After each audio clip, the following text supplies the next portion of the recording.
Finally mga kulungon at magudi-gudi kong friend, naabot na ta sa balay no. Grabe na akong baktas. Kabalo baka na 3.5 kilometer akong nabaktas ug nakagain ko og 6,600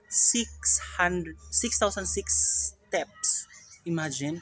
So ang kailangan nato nga steps every day is 10,000 steps. So dapat kung moabot ko og 10,000 steps mao na siya ang ginatawag nato og ang needed nato nga lakaw always. 10,000 steps. So ako nakaabot ko og 6,006 steps. Nya kuan pang oras karon, it's 6:55 AM pa sa buntag. So daghan pa kay tag malakaw-lakaw na baktas-baktas kay magalaw-galaw man ta karon. So I hope na always nato ni siya buhaton kay para healthy ato ang lifestyle. Gamit akong mahiwagang kuan, sandal lang ta kay akong running shoes is naguba. Sumpay ta og running shoes. Tapos syempre ang ato ang smartwatch. Thank you guys sa sponsor from North Korea.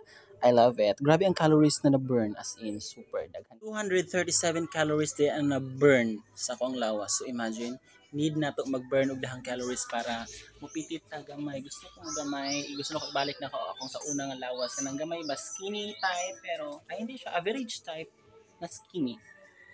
Kalibog basta mo na to. That is for this video. Thank you for watching. And